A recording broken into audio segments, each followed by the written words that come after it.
Namaste, hello, hi everybody. Welcome back to my YouTube channel Linda0025. आज पनि म अलटमेन्टमा आएको छु अनि आज चाहिँ अलटमेन्टको टनल भित्रदेखि चाहिँ मेरो ब्लग चाहिँ स्टार्ट गर्दै छु। चाहिँ म स्मल हार्भेस्ट गर्न आएको सब्जीहरु फलेर नि कतिवटा चाहिँ टिप्नै पर्ने भयो के पाक्नै थालिसक्यो। मैले चाहिँ एकदम रहर गरेर रोपेको अनि त्यसदेखि यो चाहिँ सेकेन्ड इयर हो म सक्सेस भएको अनि एकदमै टिप्दिन भन्दा नि टिप्नै पर्ने के पाकेर अनि त्यही भएर म टिप्न आएको छु। मैले चाहिँ फर्स्ट टाइम रोपेकोहरु बाहिर पनि छ र अहिलेको साल जुनको यो लास्ट विकमा चाहिँ म तिते करेला टिप्दै छु युके मा है साथीहरु हेर्नुस् है त।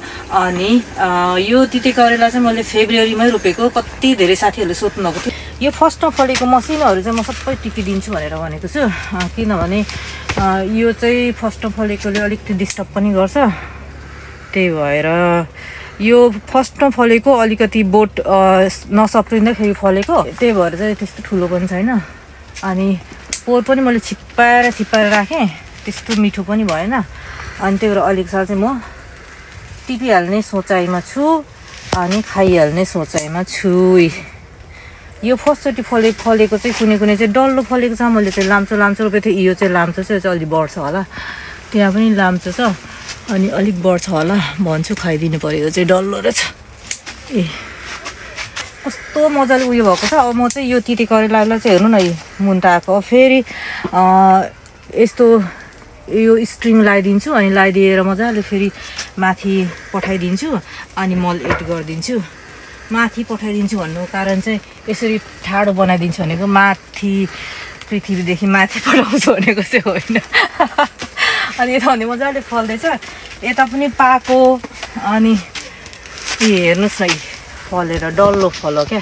कुनै चाहिँ लामै फलेको छ अनि मलाई यो डल्लो फलेको चाहिँ बिउ पनि राख्दिनँ खाइदिन्छु भनेर चाहिँ टिप्दैछु। सबभन्दा फर्स्टमा फलेको चाहिँ यो हेर्नुहोस् न पाको यहाँनिर हेर्नुहोस् न कति धेरै फलेको छ हेर्नुहोस् त त्यता पनि छ यता पनि छ यता झन् कति फलिसकेको रहेछ।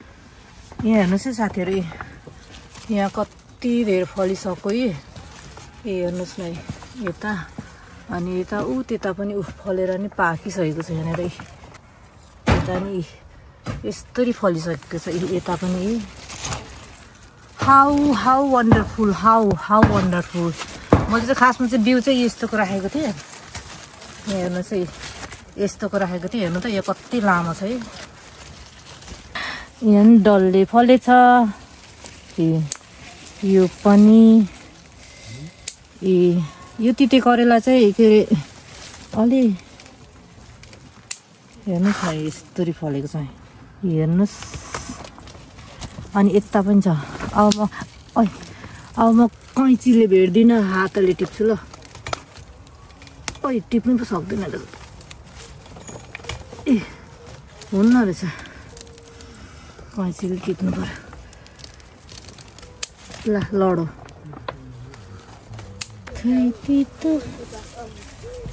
तिते करेली यति छिटो फल्यो त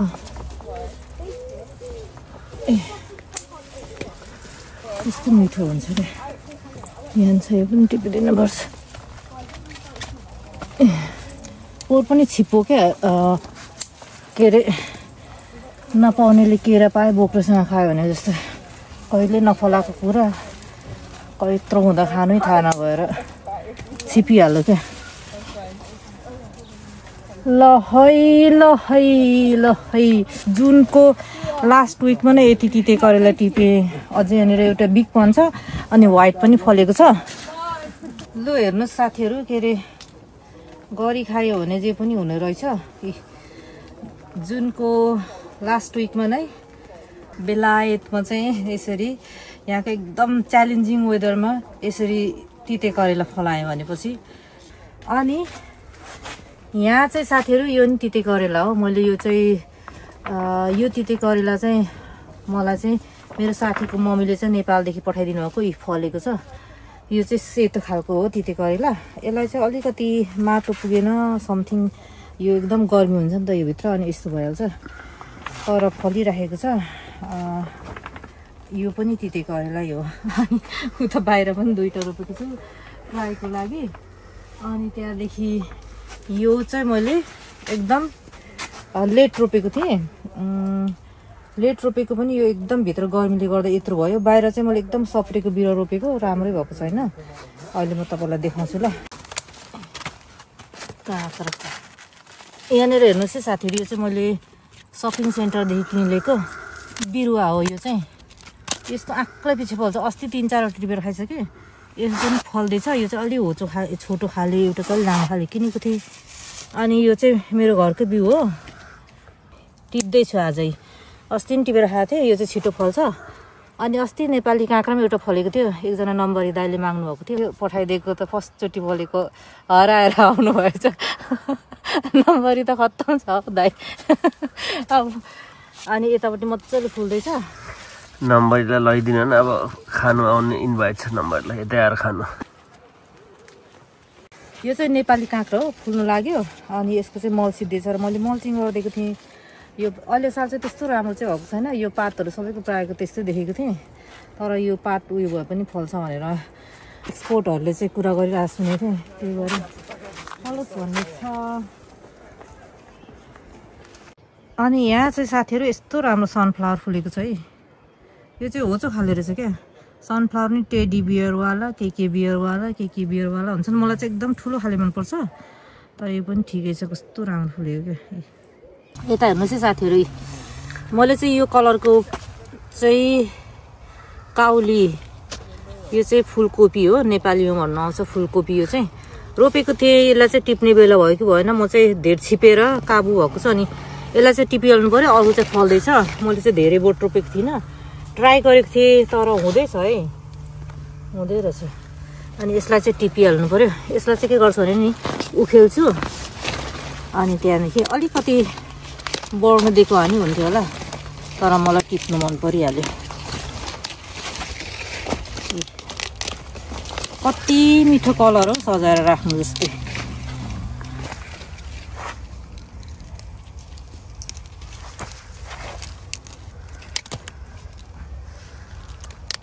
ए सके भाँच्नु। हेर्नुहोस् त, यस्तो राम्रो कलर क्या। यस्तो नि हुँदो रहेछ। लु आजको हार्भेस्ट हेर्नुहोस् न साथीहरू, यस्तो छ है, यस्तो छ।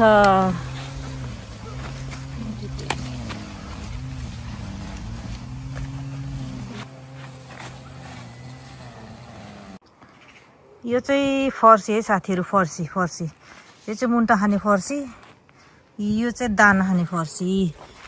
दाना खाने फर्सीको गट्टो लागेर यत्रो भइसकेको छ। कति धेरै गट्टो लागेको छ, उयो पनि। मिठो छ यो फर्सी। थरीका रोपेको छु, कस्तो फल्ने हुन्। त्यो मिठो खाले त फल्यो नि त यो साल त। त्यो दुम्से कुखुरा जस्तो त, दुम्से कुखुरा जस्तो नि रोपेको थिएँ क्या। यतातिर यति साह्रो त्यतातिर गट्टा लागेर कति धेरै, त्यतातिर गट्टा लागेछ। कति धेरै लागेछ हौ गट्टा त। गट्टो त कति लागेको छ फर्सीको गट्टो। यता पनि छ, कति धेरै लागेछ हौ गट्टो त। त्यस्तो छ है साथी। यता चाहिँ फर्सी। यहाँ चाहिँ टमेटो रोपिरहेको थिएँ, यस्तो हुन्छ। फर्सीको झ्याल युनाइटेड किङडममा। यो चाहिँ मुन्टा खाने फर्सी हो। मुन्टा खाने फर्सी चाहिँ यस्तो हुँदो रहेछ। यसको नि मुन्टा टिपी खानुपर्छ अब। लु मैले चाहिँ यो चाहिँ नेपाली फर्सीको मुन्टा है। जति टिप्यो त्यति पलाउँछ अरे, त्यही भएर टिपिदिइहालेको। यो नि एक छाक भइहाल्छ। यो सबै कुरा किन्नु पाउँछ यो युकेमा। यो फर्सीको मुन्टा चाहिँ बेच्दैन क्या।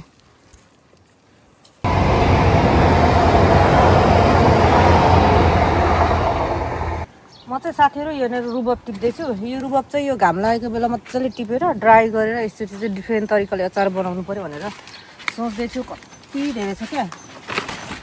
यस्तो गरेर टिपेर यसलाई अनि मजाले केलाएर अनि सुकाएर अचार बनाउनु पऱ्यो भन्दैछु। यो के को अन्डा हो बेबी, हेर्न है, अन्डा पनि रहेछ के को। यसको टेस्ट चाहिँ ठ्याक्कै नेपालमा लस्सी खाइन्छ नि त्यसको टेस्ट हुन्छ। मलाई चाहिँ एकदम मिठो लाग्छ टेस्ट चाहिँ। लु जति टिप्यो त्यति आउँछ। अब यसलाई चाहिँ यो सब भाँच्यो। अब यसलाई चाहिँ के गर्नुपर्छ भने नि यस्तो गर्ने, यस्तो गर्ने अनि घर लाने, केलाउने, यस्तो गरेर केलाउने क्या। यो भाज्यो भने सबै जान्छ अनि अमिलो हुन्छ क्या, कस्तो मिठो खाले अमिलो।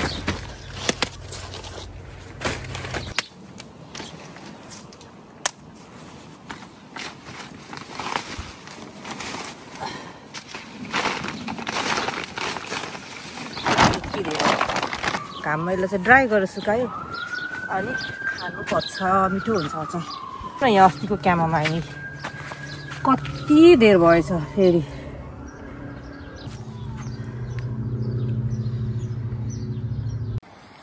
यहाँ पनि तिते करेला छ साथीहरू। यो चाहिँ हरियो खाले हो।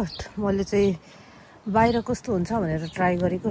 बाहिर नि मजाले हुँदैछ, सबभन्दा राम्रो बिरुवा हो यो। खासमा ठुलो भइसक्नु पनि नहुँदो रहेछ क्या बाहिर चाहिँ। अनि यता चाहिँ हेर्नुहोस् न, अर्कै कुरा रोपेको अर्कै कुरा उम्रेर अस्ति आधी छाँटिदिएको फेरि उखेल्ने बेला भएछ क्या। यहाँ पनि छ तिते करेला। यो चाहिँ सेतो खालको हो।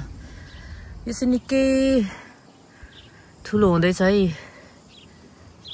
बाहिर पनि हुने रहेछ साथीहरू तिते करेला, तर जाडो महिनामा चाहिँ एकदमै डिस्टर्ब भयो यसलाई जाडोले। एकदम जाडो सहनु नसक्ने हो नि त। तर अहिले चाहिँ अलिक गर्मी भएर बढेर पलाएर आउँदैछ, यस्तो भएको छ। आजको भिडियो चाहिँ साथीहरू यस्तै भयो। यो एकदम तातो ठाउँमा हुने कुराहरू चाहिँ यो टनलभित्र चाहिँ एकदमै ह्याप्पी हुँदो रहेछ। अनि मैले चाहिँ यो जुनको फर्स्ट विक नै हार्भेस्ट गर्नु पाएँ। अब यस्तै हो साथीहरू गार्डनरको, के रोप्यो के गर्यो अनि त्यहाँदेखि फल्यो भने अनि खुसी भयो, हेऱ्यो, खायो, बनायो। यस्तै छ, यस्तैमा इन्जोय गरिराखेको छु।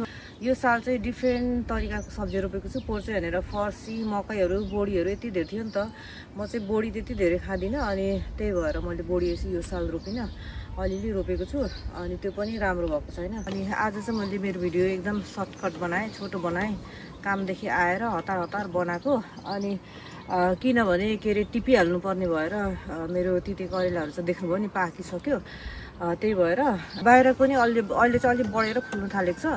मैले चाहिँ बाहिर चाहिँ एकदमै राम्रो खालको बिरुवा चाहिँ रोपेको थिएँ। भित्र चाहिँ मर्नु आँटेको रोपेको थिएँ। भित्र चाहिँ मजाले पलाएर त्यत्रो भइसक्यो। बाहिरको चाहिँ के अरे अघि देखिहाल्नुभयो त्यत्रो भएको छ। यस्तै छ।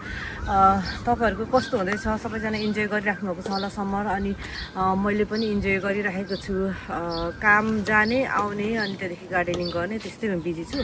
यस्तै छ साथीहरू। अनि बेला बेलामा अब यो प्लान्टहरूलाई मल्चिङ गरिदिनु पऱ्यो। मल्चिङ गरेन भनेदेखि मल पुग्दैन अनि त्यहाँदेखि कस्रिनु थाल्छ अनि फल्ने बेलामा चाहिँ फल्दैन क्या। त्यही भएर मल्चिङ गरिदिन्छु बेला बेलामा। यस्तै छ। तपाईँहरूको कस्तो छ सेयर गर्दै गर्नु होला। अनि त्यहाँदेखि हेरेर इन्जोय गरौँला भन्दै आज चाहिँ बिदा चाहन्छु। सबैजना ह्याप्पी रहनु होला अनि हेल्दी रहनु होला।